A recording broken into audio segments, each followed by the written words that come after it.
দৃশ্যটা কল্পনা করুন তো, একটি মঞ্চকে ঘিরে আছে শত শত মানুষ। শত শত বলি কেন, হাজার হাজার মানুষ। তার মাঝখানে কয়েক শত মানুষ রেড ব্লু পতাকা তুলে দৃষ্টি আকর্ষণ করার চেষ্টা করছে।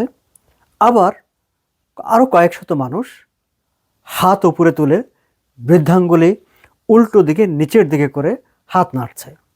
এই দুই গ্রুপের মধ্যে চলছে তুমুল প্রতিযোগিতা।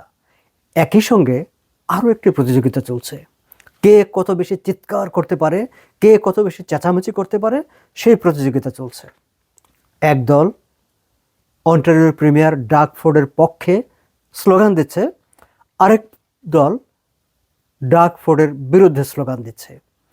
এই অদ্ভুত অসাধারণ একটি দৃশ্য ঘটেছে শুক্রবার সন্ধ্যায় থমসন পার্কে।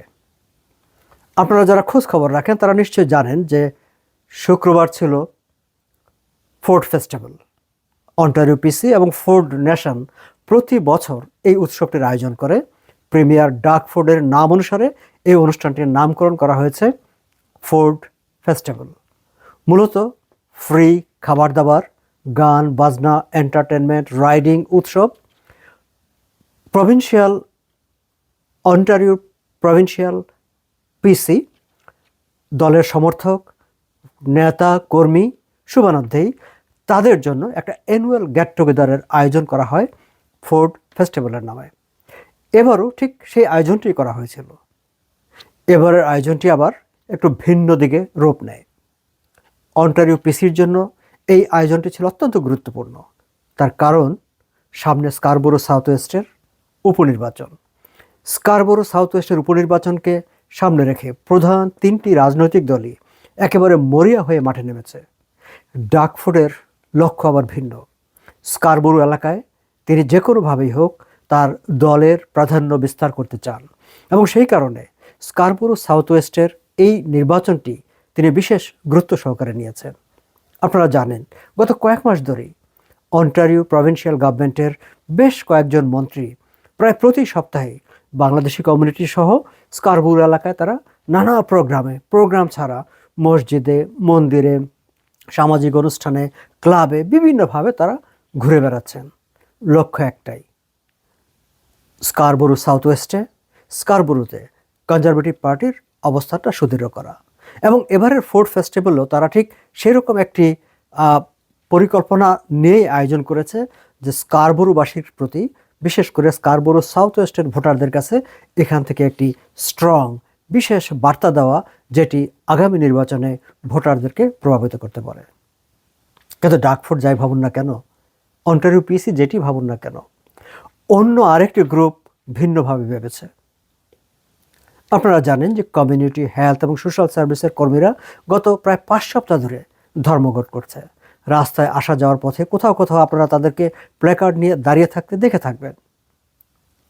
কিন্তু এই যে প্রায় 5 সপ্তাহ হয়ে গেল তাদের ধর্মঘট চলছে, প্রিমিয়ার ডাগ ফোর্ড বা অন্টারিও গভর্নমেন্ট সেদিকে একেবারেই ভ্রুক্ষেপ করছেন না। তারা একেবারে ঠিক গুরুত্বই দিতে চাচ্ছে না। তারা মনে করছেন এখানে কোনো গুরুত্ব দেওয়ার বিষয় নেই। কিন্তু যারা আন্দোলন করছেন তারা বলছেন যে সাধারণ জনগণের স্বাস্থ্য সেবা, সোশ্যাল সার্ভিস সেবা এবং অন্যান্য সেবা ডাগ ফোর্ড প্রভিন্সিয়াল পিসি গভর্নমেন্ট যেভাবে একের পর এক কেটে দিচ্ছে, কমিয়ে দিচ্ছে, তার প্রতিবাদে তারা এই আন্দোলনটি করছেন। সে যাই হোক, সেটি নিয়ে আলাদাভাবে কথা বলা যাবে।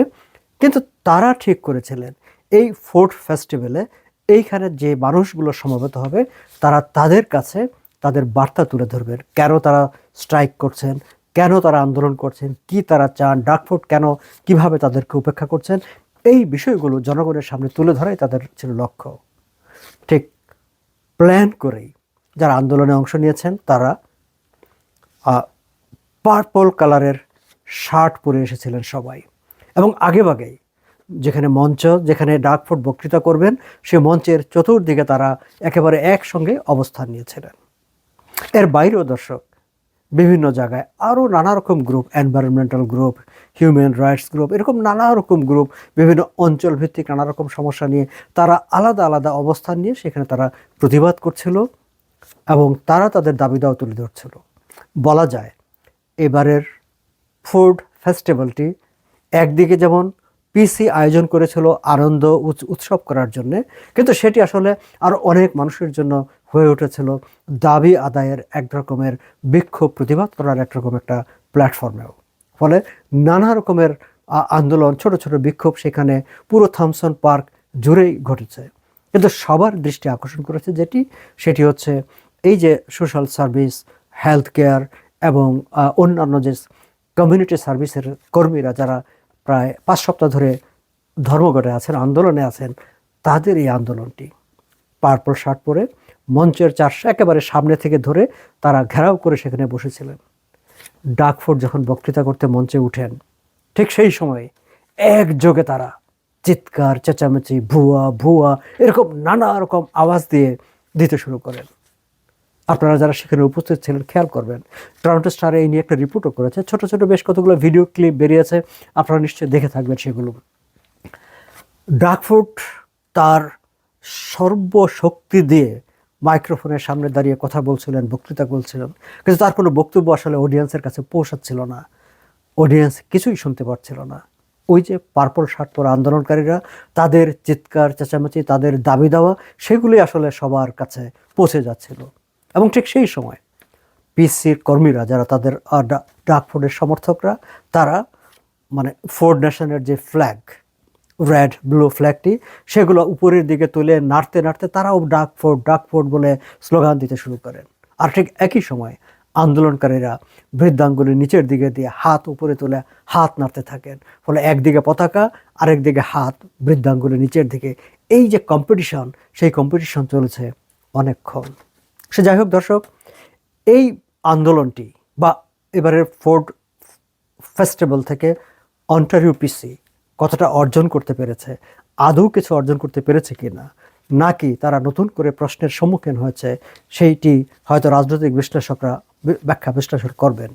কিন্তু স্কারবোরো সাউথ ওয়েস্টের নির্বাচনকে সামনে রেখে ডাকফোর্ড যে ডেমনস্ট্রেশন, যে শোআপটি করার চেষ্টা করেছিলেন, সেই শোআপটি যে বাধাগ্রস্ত হয়েছে, তার যে একটা পাল্টা মত, তার যে একটা বিরোধী মত, সেটিও জনগণের সামনে উঠে এসেছে। সেটি তো পরিষ্কার, সেটি তো অস্বীকার করার উপায় নেই। স্কারবোরো সাউথ ওয়েস্টের নির্বাচন সামনে, সেই নির্বাচনে অন্টারিও পিসি এখনও তাদের প্রার্থী ঠিক করেনি। জুলাইয়ের প্রথম সপ্তাহে তাদের নির্বাচন হবে। ইতিমধ্যে অন্টারিও লিবারেল পার্টি বাংলাদেশি ক্যানাডিয়ান আহসানুল হাফিজকে মনোনীত করেছে। এনডিপি তাদের ফাতেমা শাবানকে মনোনয়ন দিয়েছে। দুজনেই মাঠ চষে বেড়াচ্ছেন। আর কনজারভেটিভ অন্টারিও পিসি তারা ভোটের মাধ্যমে তাদের প্রার্থী ঠিক করবেন জুলাইয়ের প্রথম সপ্তাহে। সেখানে বাংলাদেশি Canadian doctor S M. Nurullah Tarun এবং মুর্শেদ নিজাম সিপিএ প্রতিদ্বন্দ্বিতা করছেন। দুজনের মধ্যে কে নমিনেশন ছিনিয়ে আনবেন সেটি এখনও পরিষ্কার না, কিন্তু সবাই মনে করছেন যে এই আসনে আসলে প্রধান দুটি দল থেকে দুজন বাংলাদেশি কানাডিয়ান প্রতিদ্বন্দ্বিতা করবেন। সেটিও একটা নতুন ইতিহাস বটে বা নতুন অভিজ্ঞতা হবে আমাদের জন্যে। তবে সামগ্রিকভাবে এই ফোর্ড ফেস্টিভ্যাল, সেখান থেকে প্রতি বছর ডাকফোর্ড যতটা অর্জন তার ঝুলিতে নিয়ে যান, এবার সম্ভবত ততটা অর্জন তার জন্য হয়নি, বরং পাল্টা কিছু নজির স্থাপিত হয়েছে, বিক্ষোভের দৃষ্টান্ত স্থাপিত হয়েছে। সেটি রাজনীতিতে একটি উল্লেখযোগ্য ঘটনা।